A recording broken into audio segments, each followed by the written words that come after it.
Espero que você esteja muito alegre porque vai acontecer hoje. Um pouco ansioso, num bom sentido. Completamente sem medo, deixando o Espírito Santo dirigir, modelar e trabalhar nas nossas emoções. É sobre isso que nós vamos falar hoje.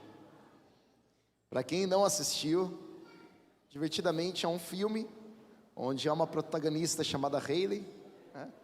E essa protagonista, ela enfrenta os dilemas da vida de uma criança e depois, no filme 2, de uma adolescente. E diante dos dilemas da vida dela, as emoções aparecem de que forma? O cérebro dela, como se fosse um painel de controle, diante de alguma situação, as emoções ali assumem o controle.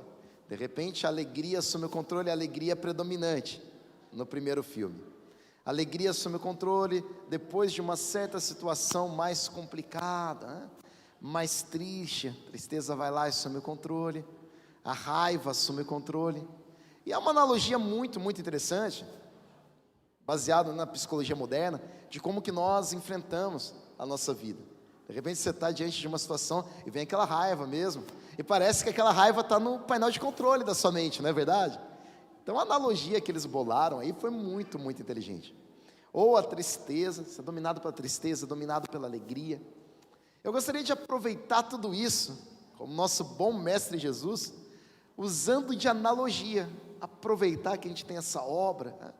A gente tem esse filme aí rodando, circulando em todos os cinemas, a gente usar dessa sacada que eles tiveram, para trazer uma aplicação para nós crentes.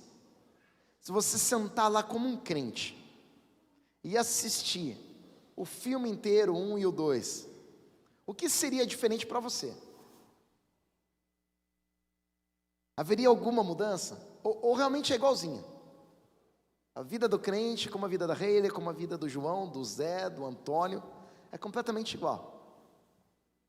O controle emocional dos crentes e como as emoções aparecem é absolutamente igual. Será?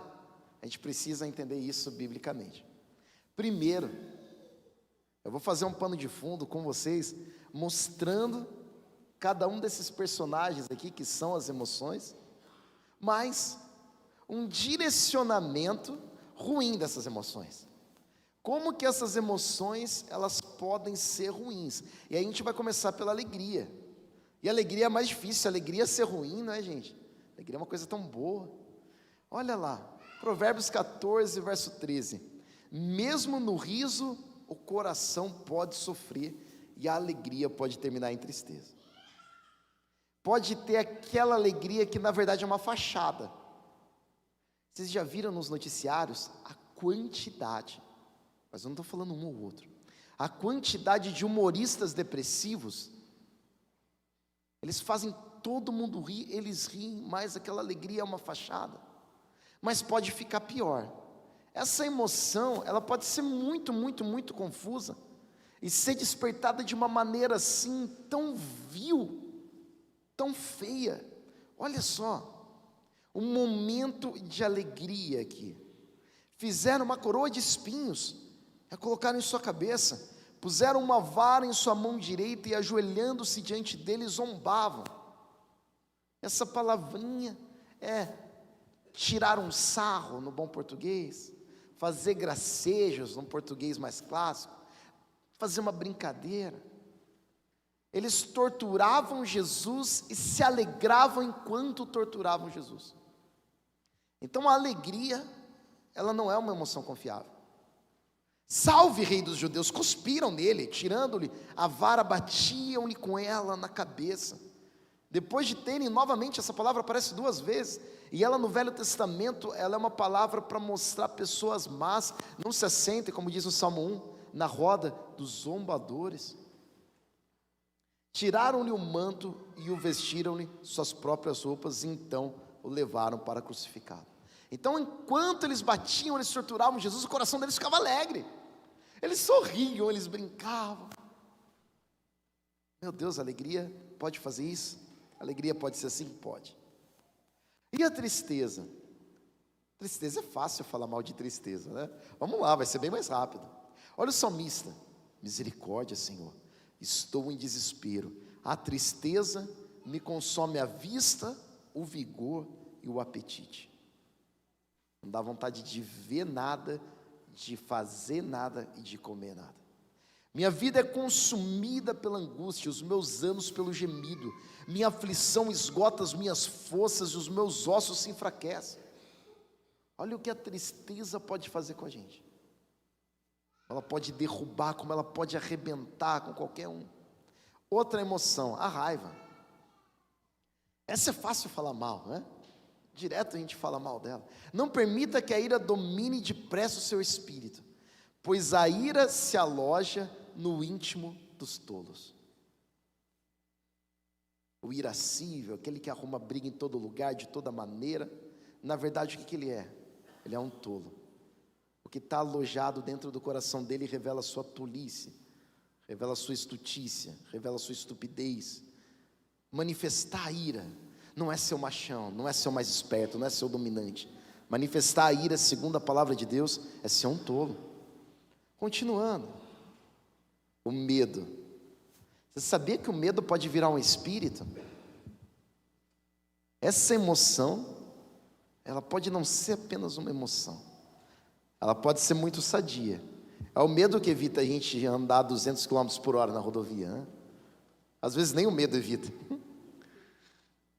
É o medo que evita a gente de colocar o dedo na tomada.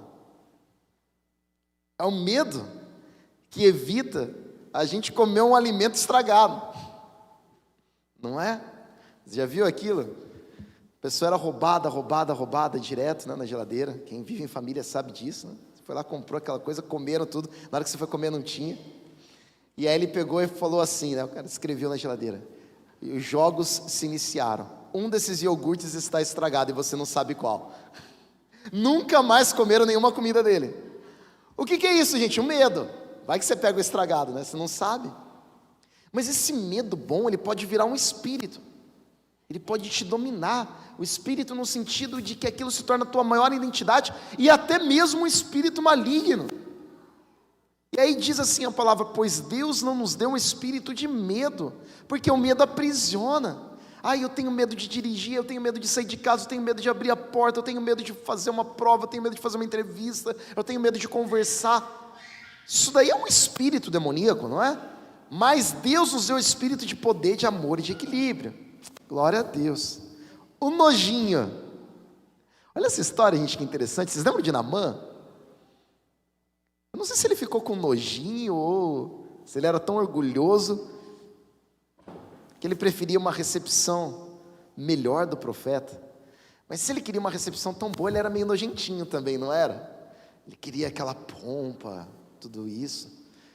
E aí o profeta não dá muita bola para ele, fala: mergulha 7 vezes no Rio Jordão. E aí ele responde da seguinte maneira: não são os rios Abana e Farfar em Damasco melhores do que todas as águas de Israel? Será que não poderia lavar-me neles e ser purificado? E foi embora dali furioso. Naamã ficou com nojinho de entrar no Rio Jordão e quase perdeu a bênção. Meu Deus, que perigo, hein?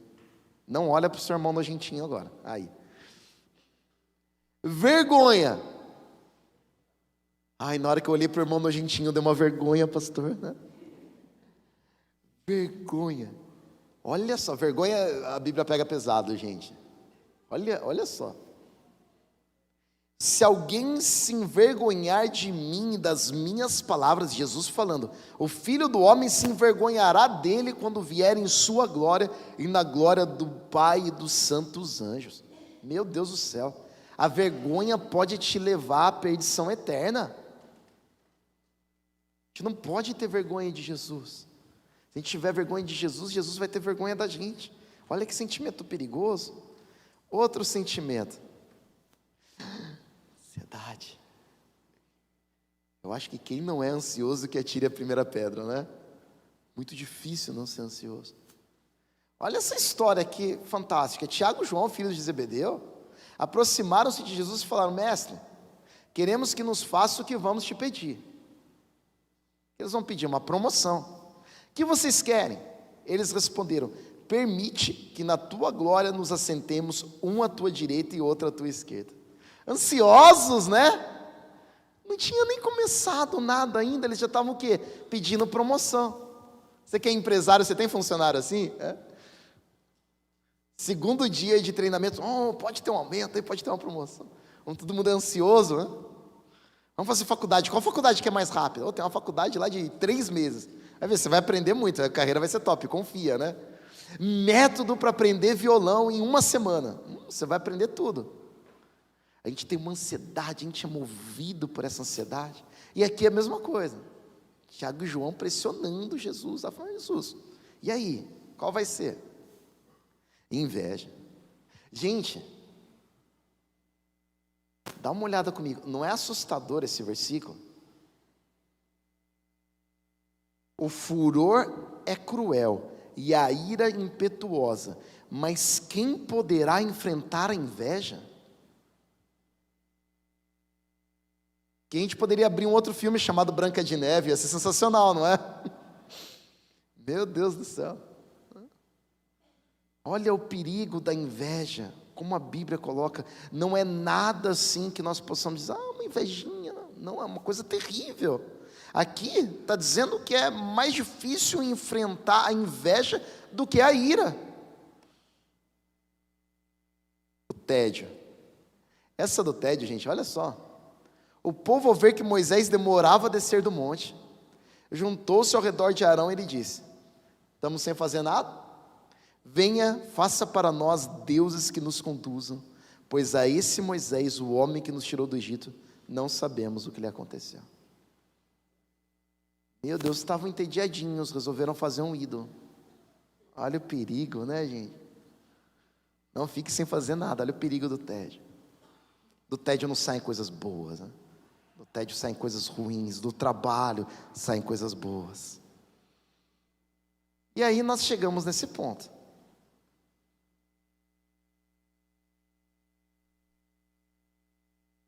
Você já confiou nas suas emoções?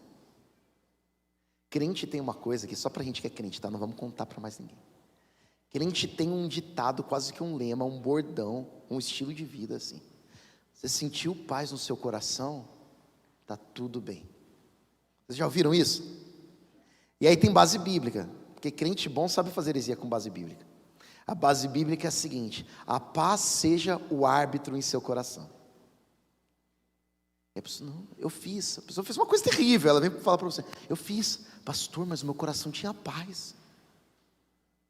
Sabe qual que é o problema? Que as nossas emoções não são confiáveis.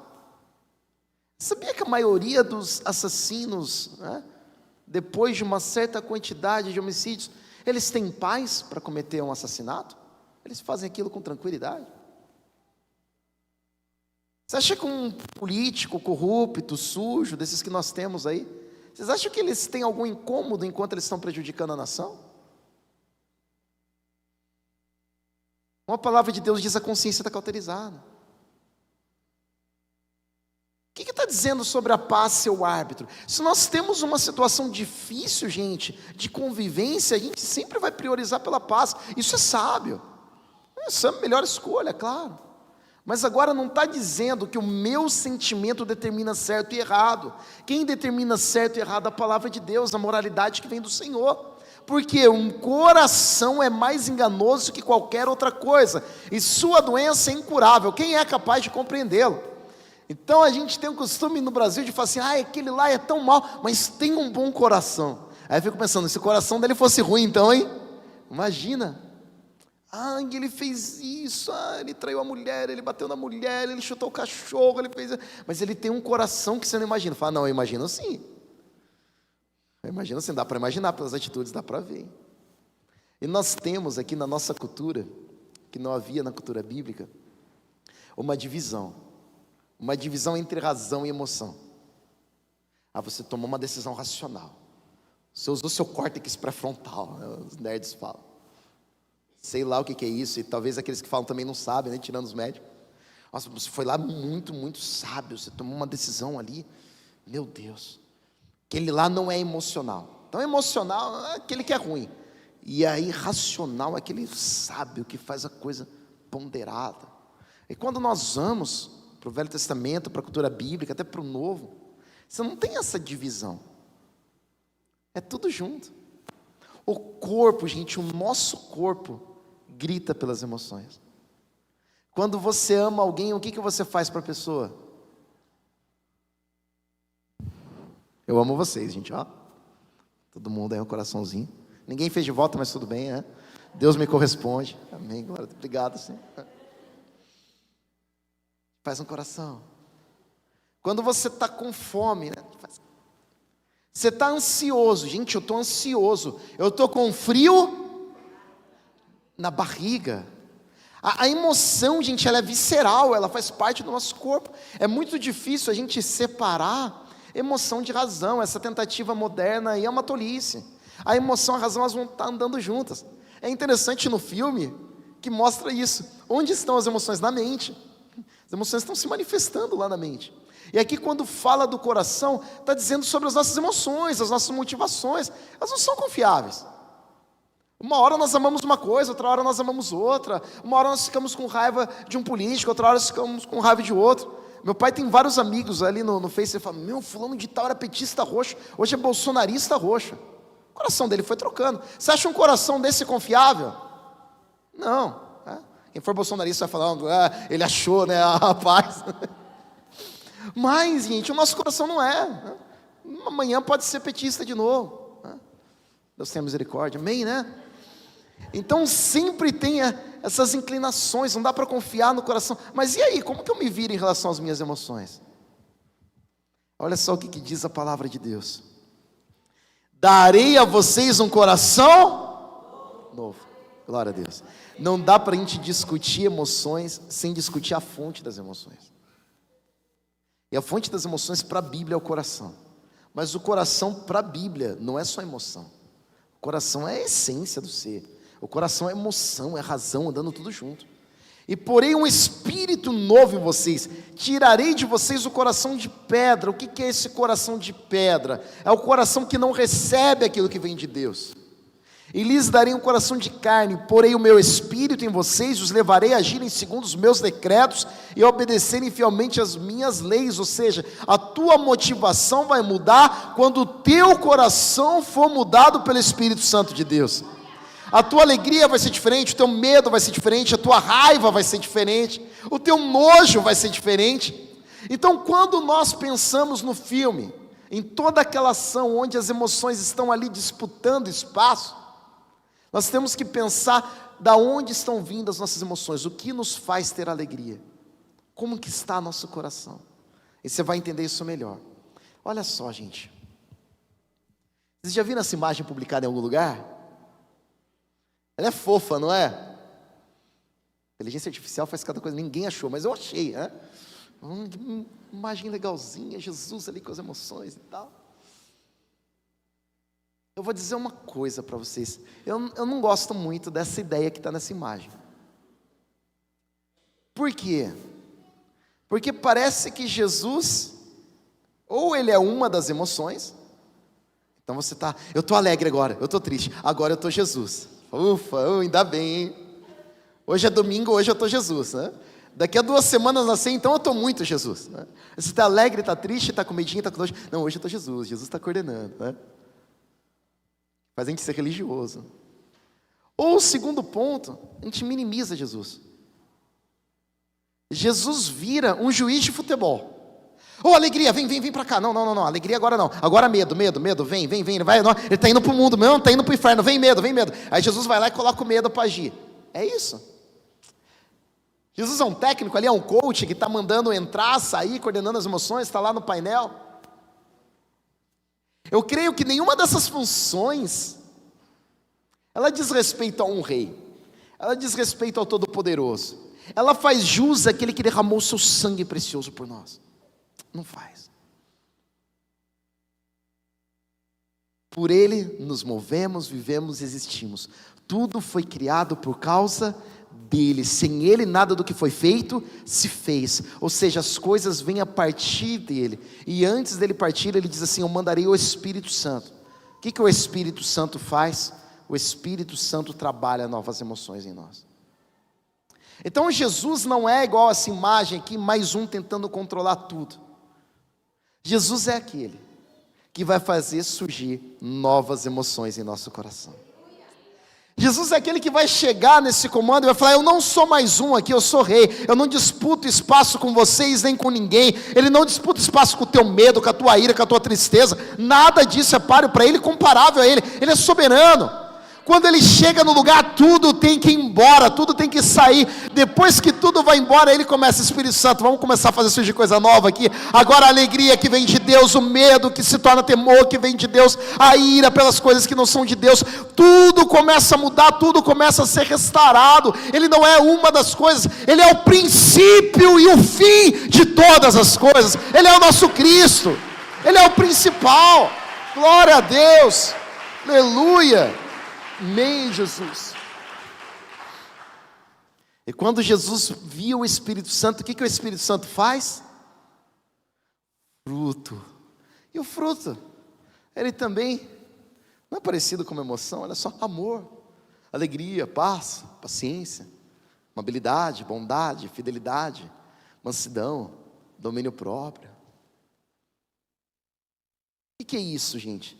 Mais do que uma descrição aqui de Paulo sobre 9 qualidades cristãs, isso daqui é uma prova de que quem produz os sentimentos e as emoções em nós é o Espírito Santo de Deus. É o Espírito Santo de Deus. Se você nasceu de novo, é o Espírito Santo de Deus que tem que produzir as suas emoções. As suas emoções precisam vir dele. Da onde vêm as suas emoções naturalmente? As suas emoções vêm do instinto de sobrevivência. Quando que meus filhinhos ficam bravos? Quando não é feito aquilo que eles querem, eles manifestam ira. Essa ira vem do quê? Do instinto de sobrevivência. Para eu sobreviver, eu preciso dos meus pais ali, me servindo. Não é assim? E aí a gente cresce, se a gente não for trabalhado pelo Espírito Santo, sempre as nossas emoções estarão ligadas com o nosso instinto de sobrevivência, nosso senso de autopreservação. Por que você tem inveja? Para se proteger de pessoas que podem ser uma ameaça para você. Por que você tem medo? Para não cair em nenhum risco, para se preservar. Por que você tem alegria? Porque o teu corpo precisa liberar alguns hormônios. Você precisa treinar o teu corpo a ter algumas satisfações que vão fazer você sobreviver. Por que eu tenho vergonha? Porque uma vez eu me expus e aquilo me trouxe um desgaste. Então, para sobreviver, eu preciso me autopreservar. Então, a sua vontade de continuar vivo, o teu instinto humano, a tua carne, produz as tuas emoções. E aí, o que adianta eu pegar essas emoções produzidas pela carne, pelo egoísmo, pela autopreservação, e colocar Jesus no meio brigando com elas? Aí Jesus vem, vem, sai. Você acha que é isso que o Evangelho traz? Eu acho que isso é uma visão muito reduzida do poder de Cristo e do Evangelho em si. Nós precisamos nascer de novo, precisamos de um novo coração, como lemos aqui.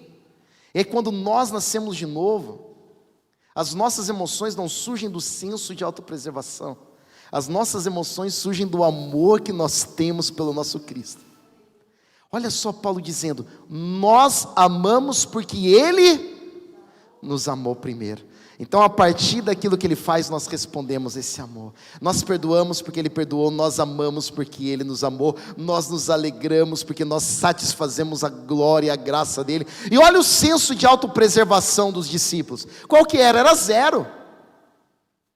Hoje eu sofri por causa de Cristo. Primeira manifestação de alegria explícita em Atos é quando os discípulos apanham. Estou tão feliz, agora apanhei por causa de Cristo. Alegria. Gente, essa alegria vem do senso de autopreservação. O senso de autopreservação ia manifestar o quê? Medo, vergonha, tristeza. Estou triste, apanhei, meu Deus, se eu apanhar de novo eu vou morrer. Essa é a tua carne. Mas Jesus tirou essas porcarias de lá, e agora os sentimentos que eles têm vêm de Jesus. E agora eles têm o que? Eles têm alegria, porque eles glorificaram a Cristo e fizeram parte daquilo que Cristo começou. Então nós precisamos dessa mudança, nós precisamos dessa libertação. E nós temos um ponto interessantíssimo do filme. Não vou dar spoiler, tá, gente? Não intencional, às vezes acontece, tá? Mas a ideia é que não aconteça. Essas esferas aqui, elas representam memórias. E tem memórias tristes, memórias alegres, medos, isso é interessantíssimo. E depois que a Hayley, a personagem principal, ela passa por alguma situação, gera essa memória, e essa memória é armazenada. Lembrando que nós temos as nossas memórias armazenadas. Aí nós vamos para o segundo ponto. A junção dessas memórias vai trazer aí esse elemento, esse objeto, que é a identidade. As tuas memórias vão fazer você ser quem você é. Então você é corintiano por quê?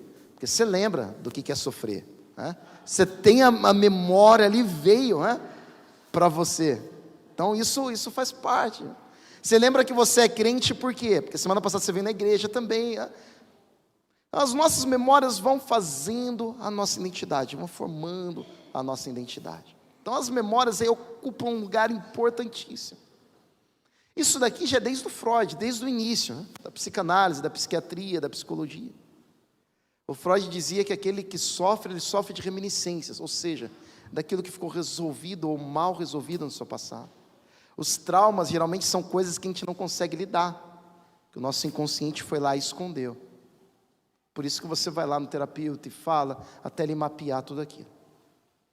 Mas o objetivo nosso principal não é essa via psicológica. Eu só queria que você entendesse a importância das suas memórias e o fato das suas memórias juntas formarem a tua identidade. E quando isso vai se mostrando no filme, ela vai se confundindo a respeito de quem ela é. A Hayley, ela vai se perdendo na identidade dela a partir do momento que as memórias vão se misturando, as experiências vão se misturando. E aí eu gostaria de levar para você esse verso.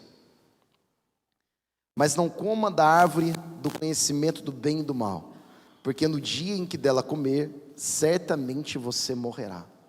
Qual que é o ponto daqui? O ponto é que isso daqui foi o início das desgraças. Então eu tenho certeza, cada um que entrou aqui, desde o mais novinho, você tem péssimas memórias. Boas, maravilhosas, mas você tem péssimas memórias. Muitos psicólogos dizem que a partir do momento que você fala já é o momento de você entrar numa terapia. Você se reconheceu como indivíduo, né? Ego, ídio, superego, essas coisas. Você já começa a ter problema. A criança de 4 ou 5 anos, ela já começa a ter questões psicológicas. Ela já tem traumas. Eu peguei um videozinho assim, não intencional, estava assistindo. Eu peguei o Theo, que é o meu filhinho mais novo, comecei a brincar com ele assim. Comecei a brincar, filhinho, né? Bem no recém-nascido. Aí a Gabi virou a câmera, a Sara estava atrás assim, ó. Essa foi uma boa memória para ela? Não, alguém está pegando o meu lugar. Será que meu pai ama mais ele do que eu? Bem-vindos, traumas. Bem-vindos vocês que vão ser pais novinhos. Vocês vão traumatizar seus filhos, fiquem à vontade, não se preocupem. A gente só tenta diminuir a quantidade, né? Mas os traumas vão acontecer. Porque nós estamos debaixo de um mundo caído. E nós não somos perfeitos, nós vamos errar com eles, né?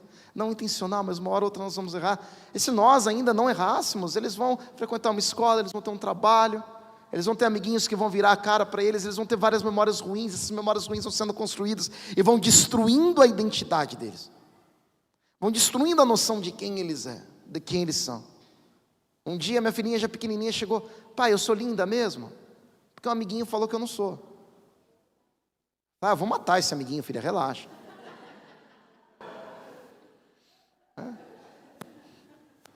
Então, o que está acontecendo na memória? Eu estou pegando exemplos de criança porque são mais inocentes, né? Se a gente for tratar com um exemplo de adulto aqui, vai sair todo mundo chorando. Então, isso vai marcando. E ela fala, eu sou bonita, não sou, eu sou inteligente, não sou. E aquilo vai gerando afirmações dentro dela. E quando nós vamos para a história da humanidade, nós nos deparamos com isso. A partir do momento do pecado, que houve o pecado, nós entramos em maldição. Nós temos memórias muito ruins. E se nossas memórias são ruins, nossa identidade é ruim. Se a nossa identidade é ruim, as nossas emoções são ruins. Então é muito difícil a gente chegar dentro de um ambiente da igreja e falar assim, vai lá, Raquel, seja alegre. Você não sabe o que a Marli fez com ela quando ela era criança, coitada? Então tem muita coisa envolvida aí, né? E às vezes a gente faz meio pregações assim, né? Vai lá, põe um sorriso no seu rosto, rosto para cima, senão a coroa cai, né? Vamos lá, animado. E aí você precisa trabalhar e entender aquilo que o Espírito Santo vai fazer. Olha só como que nós resolvemos essa questão. Nós comemos do fruto proibido, nós comemos do pecado e veio toda desgraça ao mundo.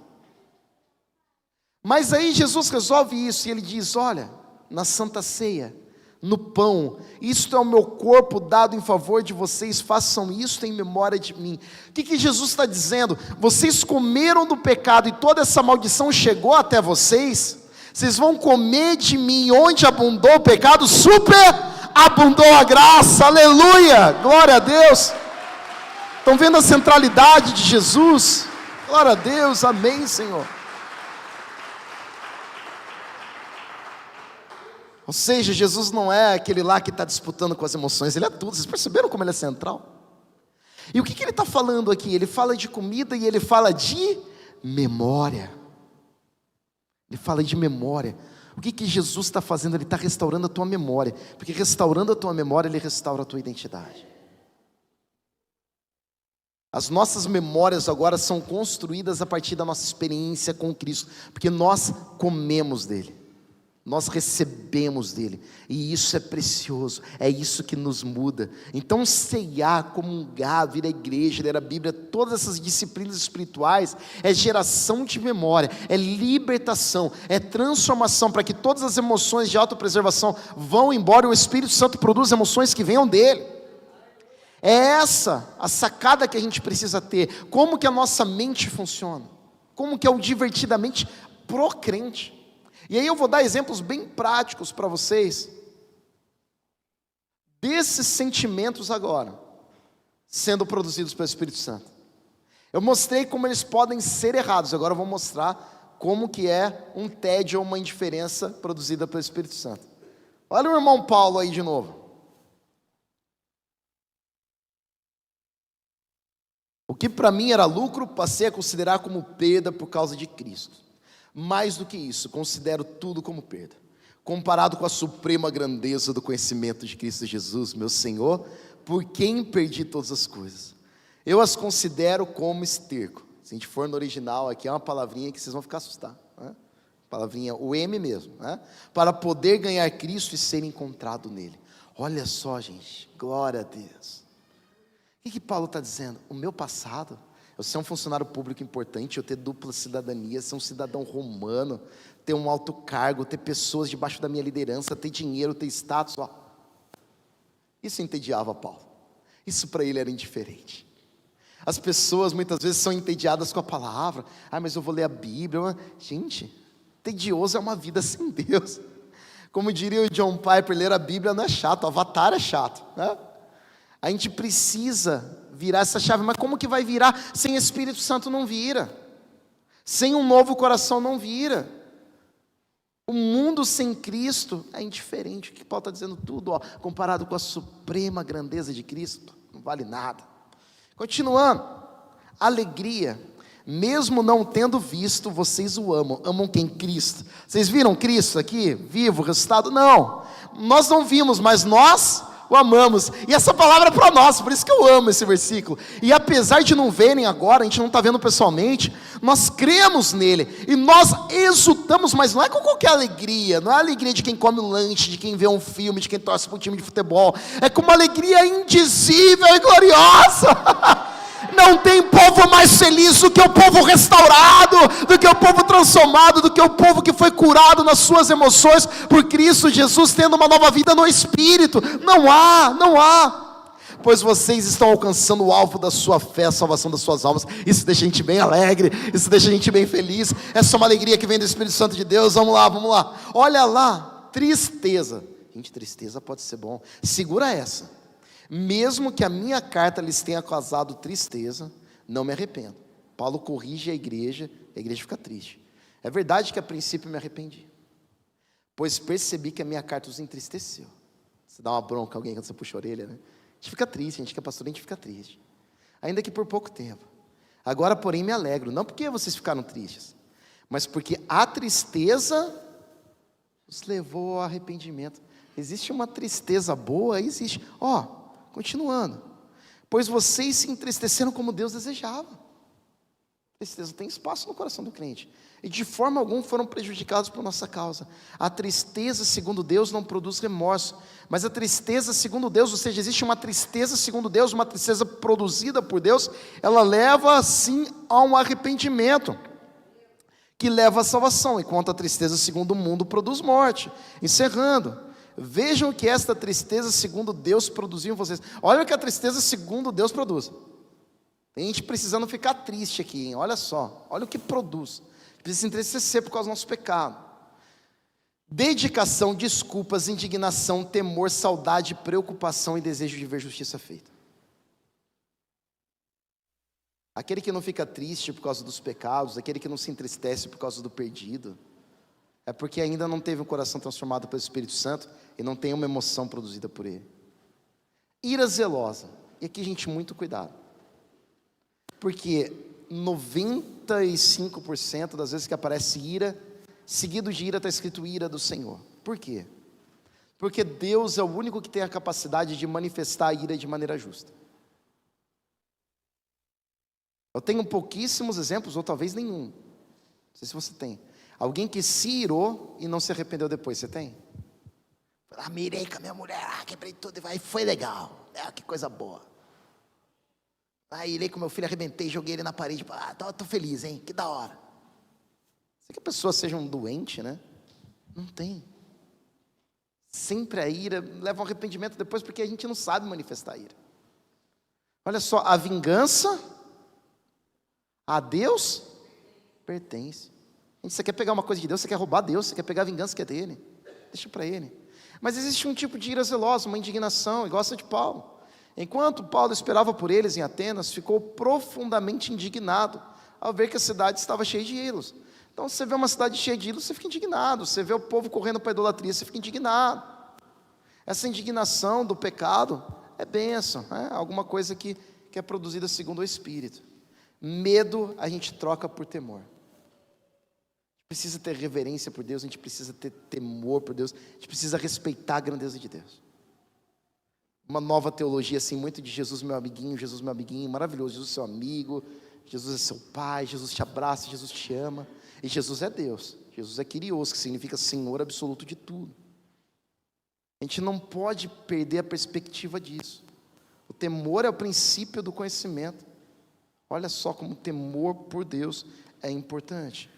Continuando, olha o nojo, gente, olha essa do nojo. Esse daqui é o contexto da troca de coração. Olha o que diz.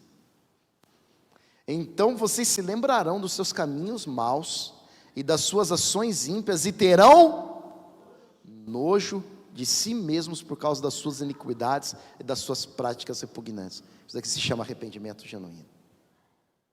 Quando alguém vai dar o testemunho com orgulho daquilo que fazia no pecado, isso daí não é testemunho. É até uma blasfêmia, é uma perda de tempo para a igreja. Quando a gente fala do pecado, quando a gente fala do erro, quando a gente fala do passado sem Deus, a gente tem que ter nojo daquilo. Se você tem um coração novo, o teu nojo vai ser pelo pecado. Não vai querer chegar perto. Lembra do filho pródigo, quando foi comer a comida do porco? Aquilo é pecado. Ele olhou para aquela lavagem assim. A gente tem que olhar para o pecado como se fosse uma lavagem. Nojo, não é? Isso que nós temos que ter, isso vem de Deus. Vergonha, olha só. Não me envergonho do Evangelho, porque é o poder de Deus para a salvação de todo aquele que crê. Eu acho isso muito bom, glória a Deus.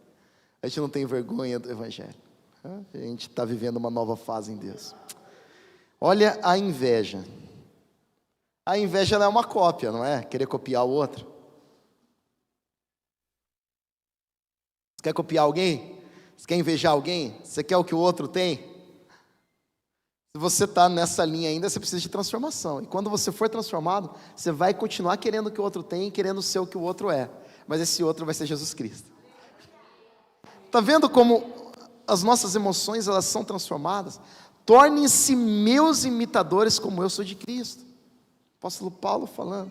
Então nós trocamos isso. Em vez de eu querer ser igual a alguém, eu quero ser igual a Cristo, eu vou copiar Cristo. E Paulo está dizendo isso, faz isso mesmo. Legal, é por aí. O caminho é esse.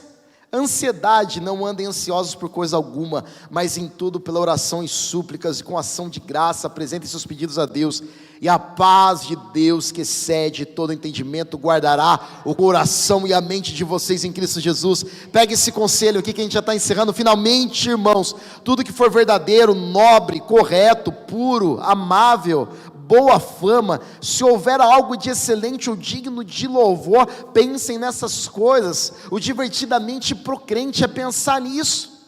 Assim nós teremos novas emoções transformadas pelo Espírito. E aí, para encerrar, igreja, eu quero declarar isso sobre a tua vida. Olha o que a palavra de Deus diz. Você pode se levantar nesse instante? Oh Espírito Santo de Deus, contra todo problema emocional, contra todo distúrbio emocional, Pai. Oh Deus, contra todo pecado, contra toda indiferença, nós declaramos, Pai, aquilo que a Bíblia diz que nós somos, Deus. Em nome de Jesus, nós não viveremos de migalhas, Pai. Oh Deus, nós viveremos tudo aquilo que o Senhor tem para nós, e o Senhor tem uma alegria, uma transformação completa para a nossa vida, Pai. Em nome de Jesus, você pode erguer as suas mãos bem alto, e mesmo que isso não seja hoje uma realidade para você, em nome de Jesus, essa é uma promessa, essa é uma realidade que precisa ser alcançada. Nós, porém, temos a mente de Cristo. Que Deus abençoe você, cure suas emoções, em nome de Jesus, nós possamos viver essa promessa. Aleluia, glória a Deus.